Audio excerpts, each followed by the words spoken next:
Khamzat Chimaev said to Ariel Helwani that he believes Israel Adesanya is an easier fight for him than Kamaru Usman. So let's go through it and let's see, is he full of shit? Is he just a hype train? Is he for real? What we are hearing from his camp and from everyone who's been training or sparring with him is that the Khamzat Chimaev is for real. For the documentaries, we've seen that he indeed sleeps in the gym.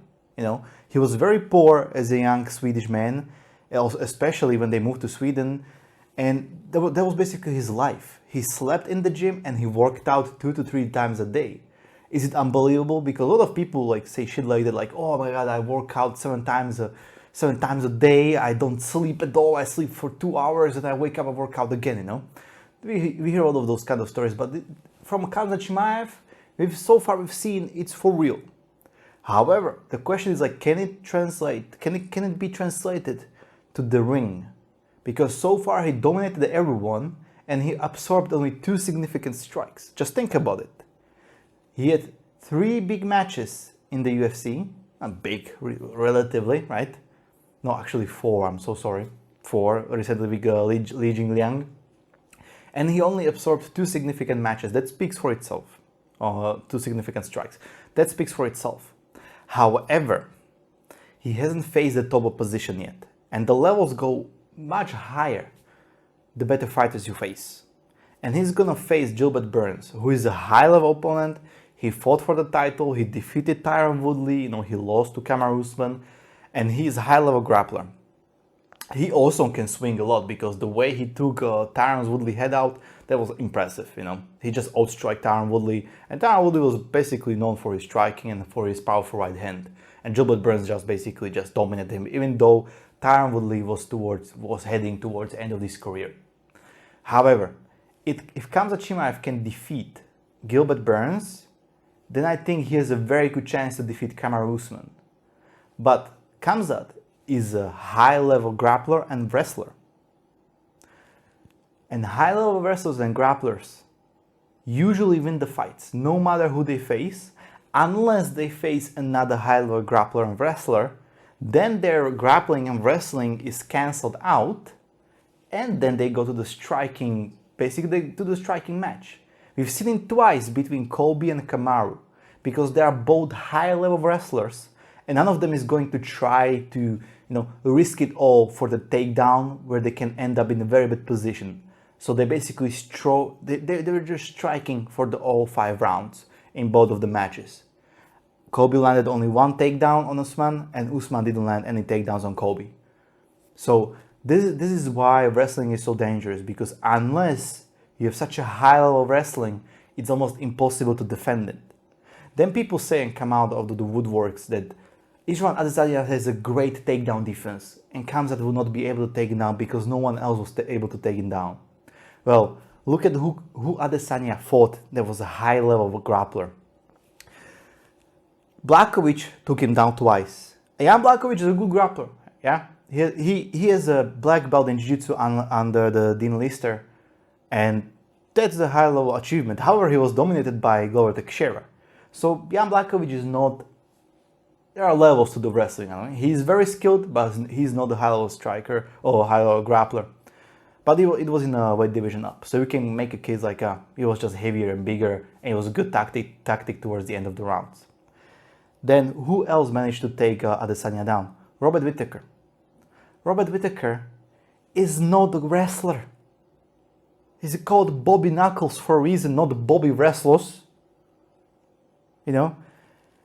Who other in the division is a wrestler? Vettori calls himself a wrestler. I mean, he dominated Derek Brunson. He dominated Kevin Holland. Kevin Holland had 0 takedown defense or 0 grappling expertise. Derek Brunson, they are all, Jack Hermanson, they are all okay wrestlers, but there is levels to it. I think the best out of them, all of them, is Jack Hermanson, right? And we all seen the wrestling match between Jack Hermanson and Khamzat Chimaev, and it wasn't even close.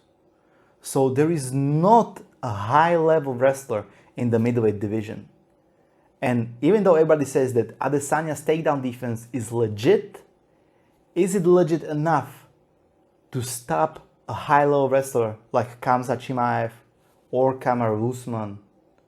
Because if he cannot stop Robert Whittaker or Jan Blachowicz for taking him down, these two guys, even Usman or Khamzat, will just literally take him down and take his head off.